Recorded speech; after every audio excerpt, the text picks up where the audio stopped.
Welcome back friends, आप सभी लोगों का स्वागत है आपके अपने चैनल पर।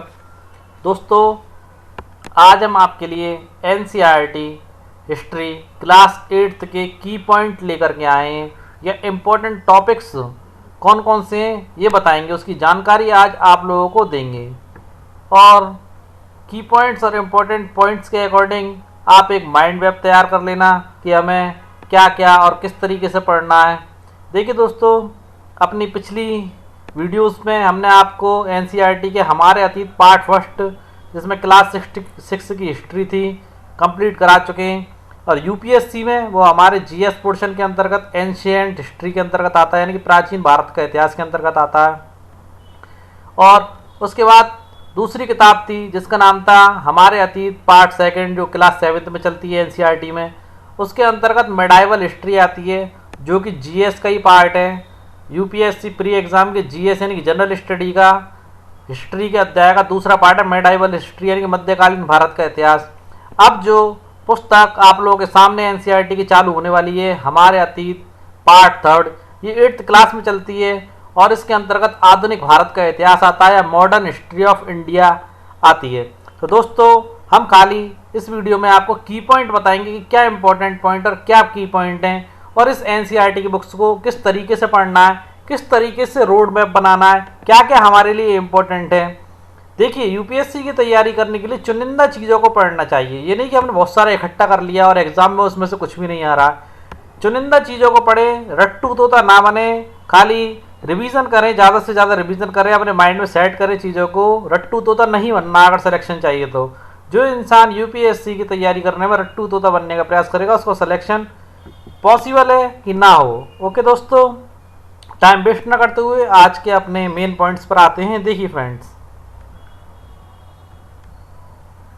देखिए किताब अगर आप मार्केट से लाएंगे तो उसका फ्रंट पेज जस्ट ऐसा होगा, सामाजिक विज्ञान हमारे अतीत पार्ट थर्ड, कक्षा 8 के लिए इतिहास की पाठ्य पुस्तक। ओके दोस्तों, देखिए इसके अंतर्गत पहला चैप्टर क्या है। पहला चैप्टर है आपका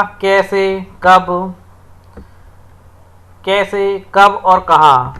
इस चैप्टर के अंतर्गत देखिए इंपॉर्टेंट चीज़ें क्या क्या हैं। देखिए, इस चैप्टर के अंतर्गत आपके सबसे पहले भारत में गवर्नर जनरल व्यवस्था जो प्रारंभ हुई थी, उसकी शुरुआत यहाँ से बताई गई है। वारेन हेस्टिंग, जो कि भारत के प्रथम गवर्नर जनरल थे, उससे पहले भारत में वाइसराय अवस्था चलती थी। पहला की पॉइंट तो ये है इसका।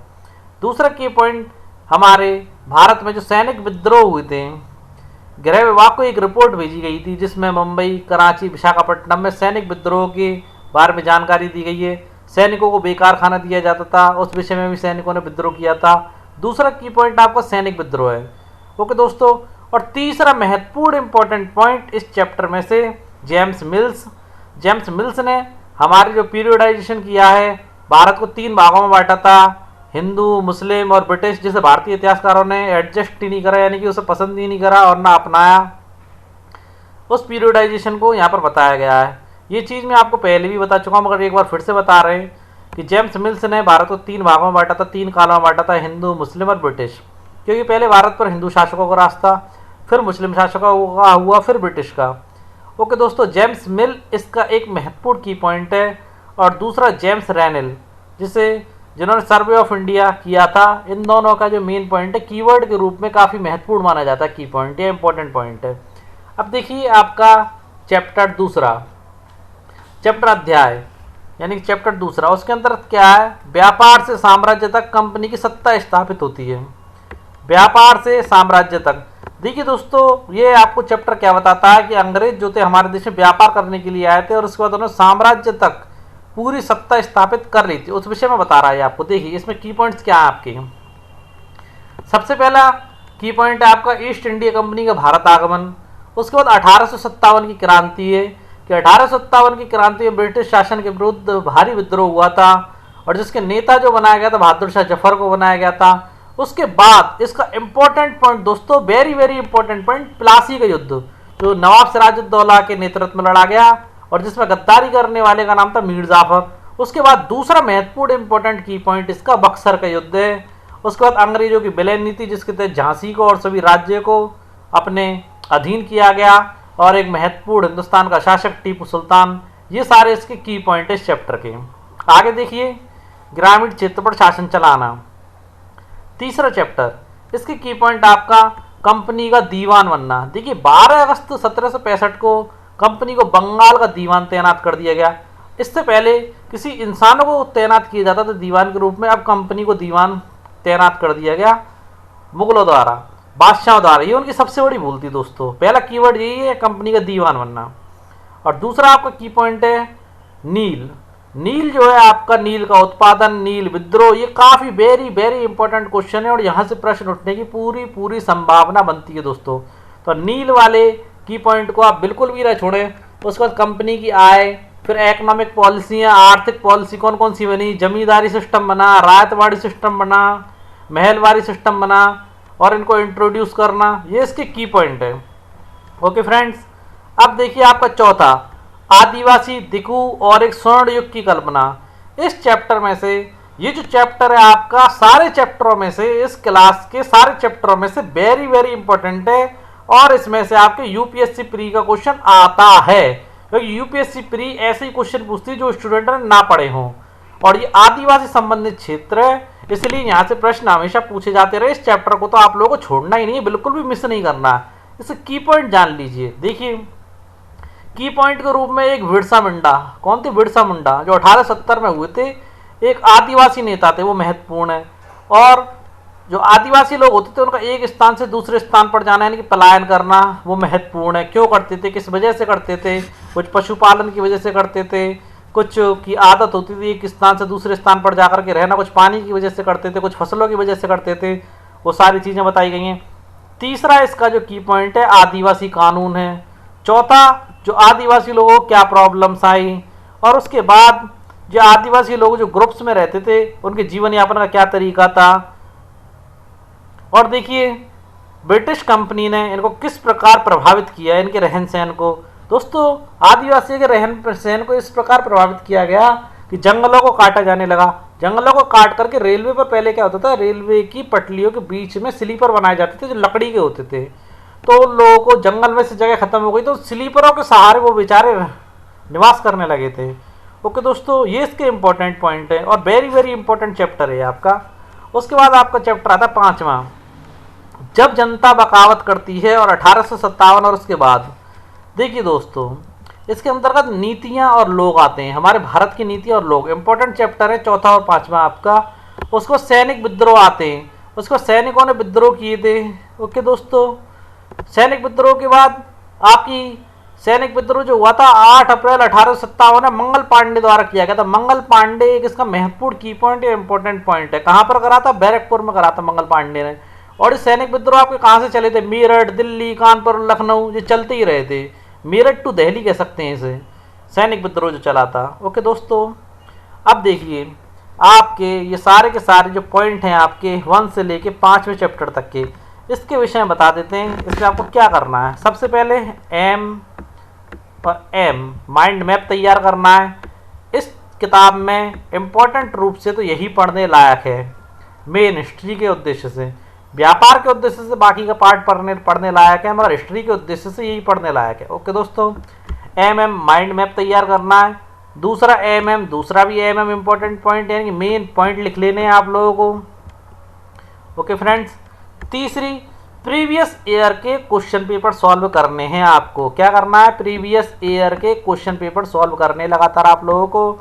उसके बाद एनसीईआरटी की बुक के पीछे जितने भी क्वेश्चन दिए होते हैं उन सारे क्वेश्चनों को सॉल्व आवश्यक रूप से करना है। कभी कभी हमने देखा है कि यूपीएससी के अंतर्गत उन्हीं क्वेश्चनों को सेम टू सेम रख दिया जाता है। तो एनसीईआरटी के बुक्स के अंतर्गत जो क्वेश्चन दिए गए हैं उन क्वेश्चन की प्रैक्टिस करनी है, उन्हें सॉल्व करने का प्रयास करना है फ्रेंड्स। ओके दोस्तों, अगर आप मॉडर्न इंडियन हिस्ट्री यानी कि आधुनिक भारत का इतिहास की तैयारी करना चाहते हैं तो इन सारी चीज़ों का ध्यान रखें और यही आपके प्री और मेन की तैयारी का मेन आधार रहेंगी। क्या है, एक तो माइंड मैप बनाना है, मेन पॉइंट लिखने, प्रीवियस ईयर के क्वेश्चन पेपर सॉल्व करने, और एनसीईआरटी के बुक्स के पीछे टेक्स्ट क्वेश्चन होते हैं वो सॉल्व करने। ये आपका हिस्ट्री से संबंधित पोर्शन है। अब काफ़ी इंपॉर्टेंट है, वैसे तो इस किताब में यही इंपॉर्टेंट माना जाता है, मगर जो स्टूडेंट अपने व्यापार की भी बेसिक तैयार करना चाहते हैं वो आगे के चैप्टर हमारे साथ जब हम वीडियो लाएंगे तो पढ़ सकते हैं। देखिए आगे के चैप्टर में क्या है, यहाँ देखिए दोस्तों, अगला चैप्टर आपका बुनकर, लोहा बनाने और फैक्ट्री मालिक, यानी कि दोस्तों व्यापार से संबंधित है, समझ ही चुके होंगे आप नाम से। तो देखिए दोस्तों, बुनकर, लोहा बनाने वाले और फैक्ट्री मालिक, इसके अंतर्गत की पॉइंट क्या क्या है बता देते हैं आपको। भारतीय कपड़ा और विश्व व्यापार, पहला की पॉइंट क्या है, भारतीय कपड़े और विश्व व्यापार। दूसरा, यूरोपीय बाजारों में भारतीय कपड़ा, यानी कि भारत से जो सूती कपड़ा बाहर जाता था उसका जो मेन पॉइंट है वो की पॉइंट है इसका। पहला भारतीय कपड़े और विश्व बाजार, दूसरा यूरोपीय बाजार में भारतीय कपड़ा। तीसरा क्या था, भारत में लौह व इस्पात कारखानों का उदय हुआ था। कब से हुआ था ये बता देते हैं आपको हैंड टू हैंडी। 1904 में अमेरिकी भूवैज्ञानिक चार्ल्स बेड और जमशेद टाटा के सबसे बड़े पुत्र थे। कौन थे, दोराबजी टाटा, जिन्होंने छत्तीसगढ़ में लौह अयस्क भंडारों की खोजबीन करते हुए जो लोग घूम रहे थे। उसके बाद धीरे धीरे फैक्ट्रियां स्थापित हुई। तो ये सारे इसके की पॉइंट या महत्वपूर्ण पॉइंट थे जो हमने आप लोगों को बता दिए। दूसरा चैप्टर आपका देसी जनता को सभ्य बनाना, राष्ट्र को शिक्षित करना, यानी कि एजुकेशन। एजुकेशन भी इंपॉर्टेंट चीज़ है, पहले व्यापार फिर एजुकेशन। देखिए एजुकेशन इस वाले अध्याय में क्या है आपके में, व्यवसाय के लिए शिक्षा, यानी कि व्यापार करने के लिए शिक्षा की आवश्यकता है। बिना पढ़े लिखे, यानी कि जब तक हम हिसाब लगाना नहीं जानते तो व्यापार ही नहीं कर सकते। पहला की पॉइंट आपका यही है कि व्यवसाय के लिए शिक्षा निर्धारित की गई, नैतिक शिक्षा की मांग की गई और स्थानीय पाठशालाएं खोली गई। और विलियम एडम्स की रिपोर्ट इसमें महत्वपूर्ण है। और अंग्रेजी शिक्षा का विरोध किया गया और टैगोर का शांति निकेतन इस समय पर खुल चुका था। ये सारे इसके की पॉइंट हैं। आगे देखिए आपका चैप्टर 8वां, महिलाएं, जाति एवं सुधार। अब देखिए महत्वपूर्ण चैप्टर है महिलाओं को लेकर के, ये यहाँ से प्रश्न बनने की संभावना रहती है। देखिए विधवा महिला की जिंदगी बदलाव लाने की कोशिश किसके द्वारा की गई थी, राजा मोहन राय द्वारा। तो विधवा महिला की जिंदगी इसका पहला की पॉइंट है। दूसरा आपका विधवा विवाह। विधवा विवाह ईश्वर चंद्र विद्यासागर जी ने काफी महत्वपूर्ण काम किया था विधवा विवाह पर। और तीसरा महत्वपूर्ण पॉइंट जो आज तक चल रहा है, बाल विवाह के विरुद्ध कानून। सबसे पहले बाल विवाह के विरुद्ध कानून आपका 1929 में बाल विवाह निषेध अधिनियम लाया गया था, जिसका इतना विरोध नहीं हुआ जितना भारत में चलने वाली सती प्रथा का और बाकी की प्रथाओं का हुआ था। देखिए जाति और समाज सुधार होने लगे इस टाइम पर। अछूतों को शिक्षा का विरोध किया जाता था, धीरे धीरे अछूतों को भी शिक्षा दी जाने लगी। सभ्यता और न्याय की मांग की जाने लगी इस समय तक। ओके दोस्तों, अब देखिए आपका चैप्टर नंबर 9, राष्ट्रीय आंदोलन का संगठन 1870 के दशक से 1947 तक। देखिए इसमें क्या हुआ, राष्ट्रवाद का उदय हुआ, लोगों में देशभक्ति की भावना जागी। और जन राष्ट्रवाद का उदय कब हुआ, 1919 में। इसके अंदर किसान, आदिवासी, विद्यार्थी, महिलाएं बड़ी संख्या में इस आंदोलन से जुड़ते गए। किस आंदोलन से, राष्ट्र जनवादी आंदोलन से जुड़ते गए। दूसरा की पॉइंट है आपका। तीसरा महात्मा गांधी का आगमन। चौथा रॉयल सत्याग्रह जो 1919 में हुआ था। फिर महात्मा गांधी जी की दांडी मार्च। ये सारे के सारे 1947 के समय की बात है, 1947 से पहले की। 1870 से 1947 से पहले तक की सारी बात राष्ट्रीय आंदोलन के अंतर्गत आ जाती है। उसके बाद स्वतंत्रता प्राप्ति के बाद, यानी कि चैप्टर नंबर आपका 10, स्वतंत्रता प्राप्ति के बाद क्या हुआ। तो देख लीजिए दोस्तों इसका महत्वपूर्ण पॉइंट, एक नया राष्ट्र और खंडित राष्ट्र। क्योंकि भारत काफी टुकड़ों में बढ़ चुका था। पाकिस्तान और भारत दो पार्ट हो चुके थे भारत के 1947 की गृह कलेश यानी कि क्रांति और जो आपस में जो विवाद हुए थे उस वजह से।